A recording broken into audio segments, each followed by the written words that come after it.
नमस्ते, जय हिंद। विस्तार से देख रहे हैं आप दोस्तों और मैं हूं ऋषिराज। बात करेंगे विस्तार से आज एक गंभीर विषय की। यह गंभीर विषय है भारतीय सेना में सैनिकों की कमी।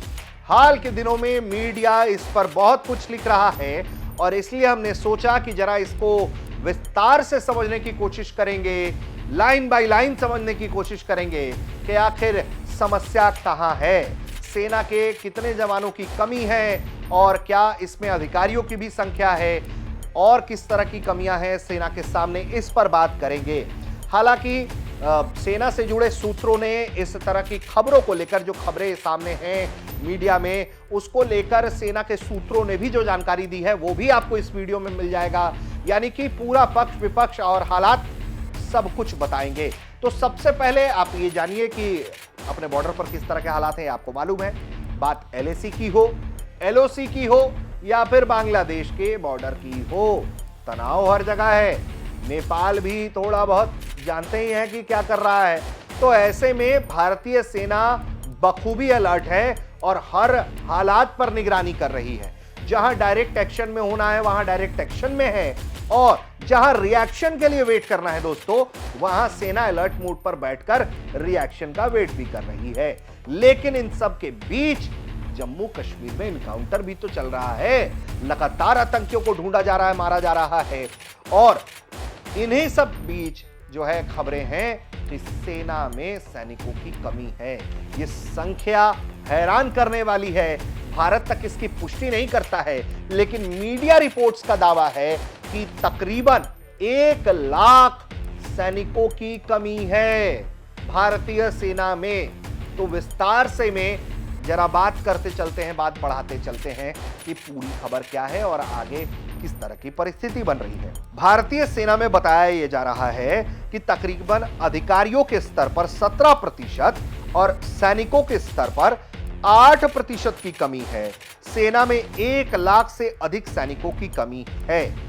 यह जानकारी किसके हवाले से है यह भी बता देते हैं। रक्षा मंत्रालय ने संसद की स्थायी समिति को यह जानकारी दी है। यह कमी पूरा करना बेहद जरूरी है क्योंकि लगातार हम देख रहे हैं कि जिस तरह के हालात बन रहे हैं, किस तरह की परिस्थितियां बन रही हैं, उसके मद्देनजर भारत अपने सैनिकों की कमी की संख्या को जल्द से जल्द दूर करे। यही बेहतरी है, यही सेना के लिए बेहतरी है और उसकी मजबूती के लिए बेहतरी है।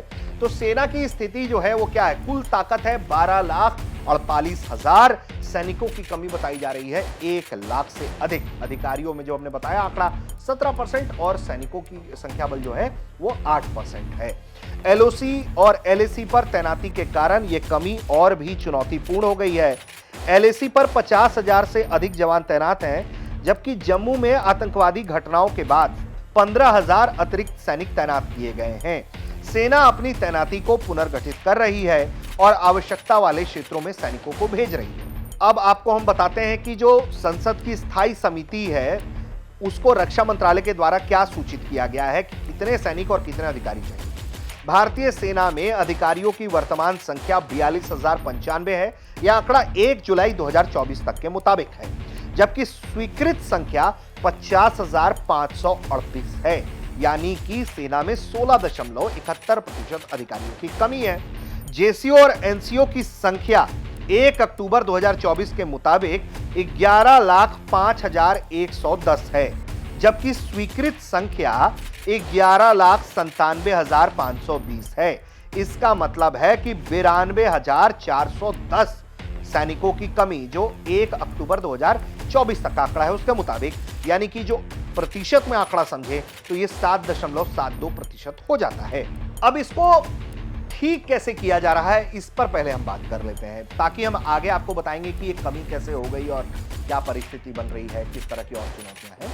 तो इसको ठीक करने के लिए क्या किया जा रहा है? ठीक करने के लिए रक्षा मंत्रालय ने अग्निवीर योजना के जरिए भर्ती प्रक्रिया को तेज किया है। इसके अलावा तारीखें उपलब्ध कराई जा रही हैं एसएसबी के जरिए।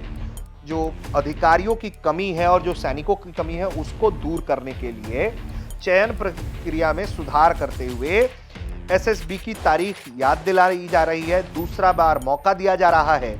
दस्तावेज अपलोड करने की सुविधा शुरू कर दी गई है। इसके अलावा जानकारी यह भी है कि जो मेडिकल टेस्ट की प्रक्रिया है उसे 2 से 3 दिन में ही पूरी कर ली जा रही है, ताकि काम जो है वो सुपर स्पीड से हो पाए और जो भर्ती प्रक्रिया है उसमें अभूतपूर्व तेजी लाई जा सके। समस्या कहां से शुरू होती है सैनिकों की कमी की, इसको भी जरा समझना होगा। अगर आपको वो दौर याद है तो हम बात कर रहे हैं कोविड काल की, जब पूरी दुनिया में कोहराम मच गया था, भारत देश से अछूता नहीं था। तो कोविड काल के दौरान यह चुनौती खड़ी होती है, क्योंकि सैनिकों की भर्ती की जो संख्या है, जो स्पीड है, वो घट जाती है, उस पर एक तरीके से ब्रेक लगता है फुल। यही वजह है कि ये जो पावर ब्रेक लगा, उसके बाद से लगातार बैकलॉग की स्थिति बनती गई। अग्निपथ योजना के लागू होने और शुरू होने का जो कार्यकाल रहा, उसमें भी थोड़ी बहुत विलंबता के कारण यह परिस्थिति खड़ी होती है। बताया यह जा रहा है कि कोविड महामारी के कारण सैनिकों की भर्ती में 2 साल का अंतराल आया, जिससे सैनिकों की कमी हुई। हर साल लगभग 60,000 सैनिक रिटायर होते हैं। कोविड के 2 वर्षों में लगभग 1,20,000 सैनिक रिटायर तो हुए। 2022 से अग्निपथ योजना शुरू की गई, जिसके तहत पहले और दूसरे वर्ष में 40-40 हजार अग्निवीर की भर्ती की गई। हालांकि इन 2 वर्षों में 1 लाख से अधिक सैनिक रिटायर हो गए, जिनसे सैनिकों की कमी और बढ़ गई। आधिकारिक पदों की पूर्ति के लिए जो कदम उठाए गए, रक्षा मंत्रालय ने समयबद्ध तरीके से अधिकारी पदों की रिक्तियों को भरने की योजना बनाई है। हर साल पदों की रिक्तियों के अनुसार भर्तियां की जाती हैं। यंग लीडर ट्रेनिंग विंग जो है, अधिकारियों की ट्रेनिंग अकादमी चेन्नई में यंग लीडर ट्रेनिंग विंग खोला गया है, जो सैनिकों को प्रशिक्षण देता है। टेक्निकल एंट्री स्कीम 10+2 जो है, वो 3+1 वर्ष के मॉडल पर तकनीकी प्रविष्टि योजना को मंजूरी दी गई है, जिससे प्रशिक्षण समय में 1 वर्ष की कमी आएगी।